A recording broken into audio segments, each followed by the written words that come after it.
Tafsir Al-Azhar Quran Surat An-Nisa ayat 11 bagian ketiga. Bagian untuk ibu dan bapak.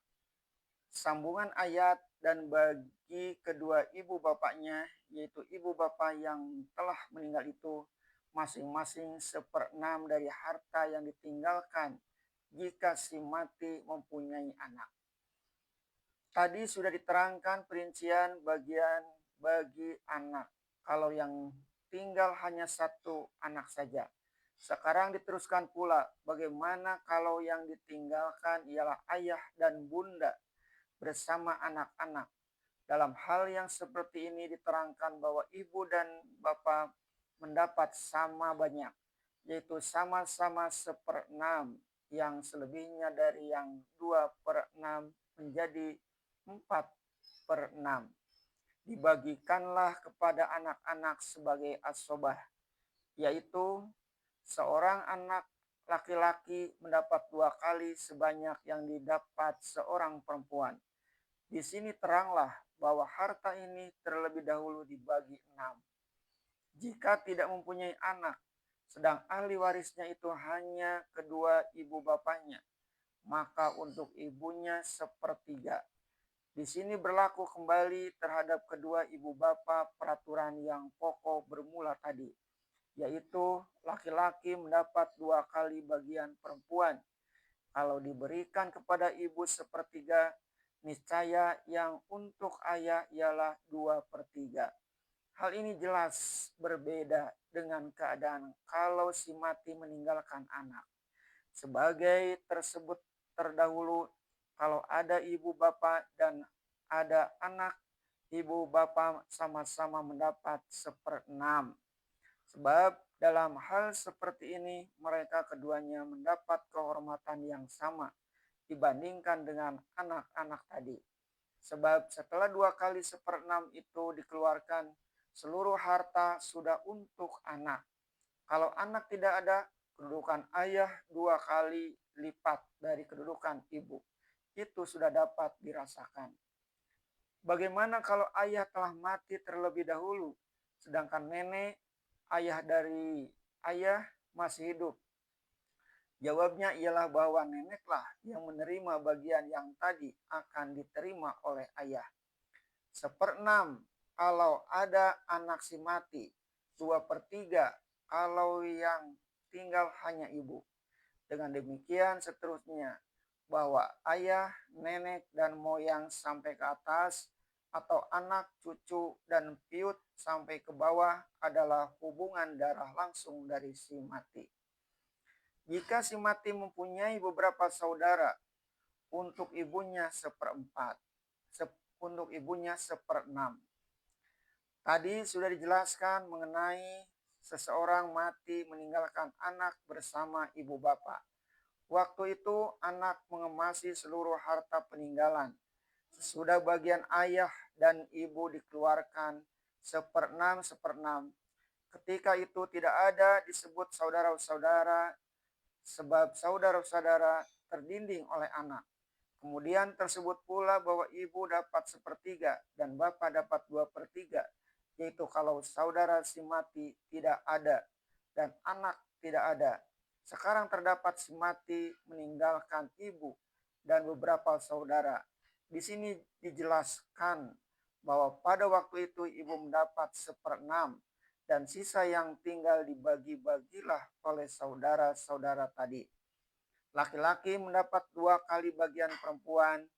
Di sini harus diperhatikan bahwa yang menyebabkan ibu mendapat 1/6 ialah adanya saudara, yaitu kalau saudara itu banyak.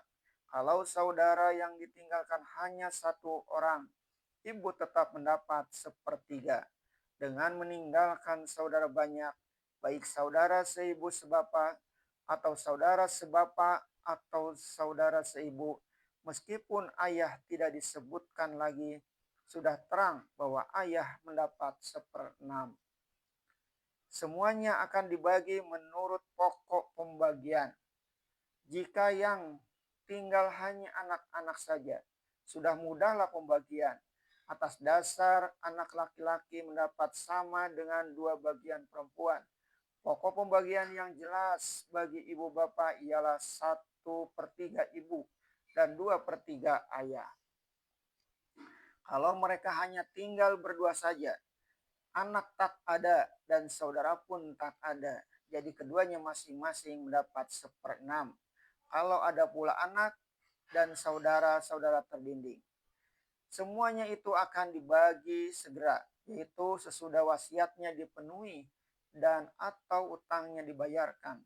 Artinya sebelum bagian yang menjadi hak ahli waris dibagi-bagikan, hendaklah terlebih dahulu mengeluarkan atau dikeluarkan apa-apa yang telah diwasiatkannya.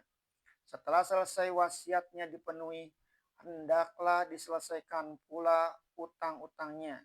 Sehabis membayar wasiat dan utang, barulah dibagikan harta menurut yang telah disebutkan tadi. Tentang wasiat sudahlah kita ketahui dalam keterangan-keterangan yang telah lalu, bahwasanya kita dianjurkan ketika badan masih sehat supaya memperbanyak wasiat, yaitu berpesan kepada orang yang masih hidup. Misalnya, jika aku meninggal dunia esok, hendaklah hartaku yang di sana diberikan kepada si fulan, atau wakaf untuk masjid, atau sebagian untuk sekolah dan sebagainya. Dengan catatan jangan sampai wasiat itu membuat melarat ahli waris sendiri yang telah ditentukan. Kalau misalnya ada seorang kaya raya, ayah bunda dan anak-anaknya kaya raya pula, sehingga kalau sebagian harta yang akan diwariskannya telah diwasiatkannya terlebih dahulu kepada orang lain, tidak akan merugikan mereka yang akan ditinggalkan. Amat layaklah jika banyak-banyak harta yang diwasiatkan.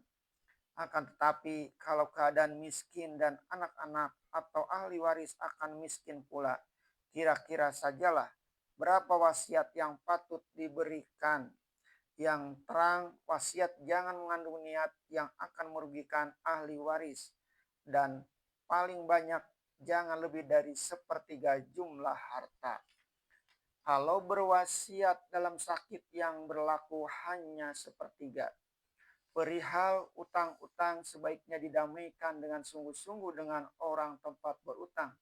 Kalau tidak, dan kalau utang terlalu banyak, mungkin ahli waris hanya menerima angin saja. Itu sebabnya Rasulullah SAW menyuruh kita berdoa selalu kepada Allah agar kita jangan sampai dibelenggu utang. Kemudian Allah menjelaskan lagi hikmah diatur demikian, sehingga bukan anak saja yang mendapat, bahkan ayah pun mendapat. Kalau keduanya sama-sama ada, keduanya sama mendapat. Bapak-bapak kamu ataupun anak-anak kamu, tidaklah kamu ketahui siapakah antara mereka yang lebih manfaatnya bagimu.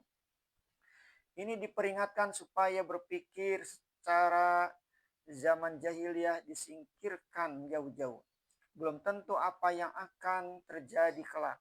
Seseorang mati meninggalkan anak dan ayah. Kalau anak saja yang mendapat waris, sedang ayah, artinya nenek, anak-anak tidak mendapat. Mungkin sekali bahwa anak-anak yatim yang masih kecil akan kembali ke dalam asuhan dan didikan neneknya. Kalau ayah saja mendapat, anak tidak, besar kemungkinan usia nenek akan panjang. Sampai tua dan sampai pikun, tidak ada orang lain yang akan membela dan menyelenggarakan hari tuanya. Yang lebih dekat kepadanya hanya cucu-cucunya. Hal-hal seperti ini selalu kejadian dalam berkeluarga. Sebab itu Allah memberi mereka sebuah bagian yang patut. Semuanya ini adalah ketetapan dari Allah, yaitu ketentuan yang tidak boleh diubah-ubah lagi. Siapa yang melanggar akan ditimpa dosa yang besar. Dan dia sudah menjadi hukum Allah dirumuskan di dalam undang-undang suatu negara yang penduduknya lebih banyak beragama Islam.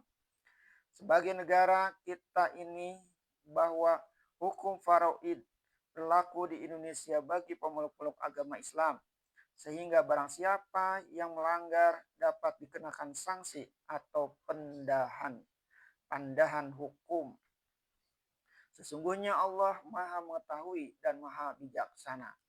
Mengapa ujung ayat ini pertama menyebut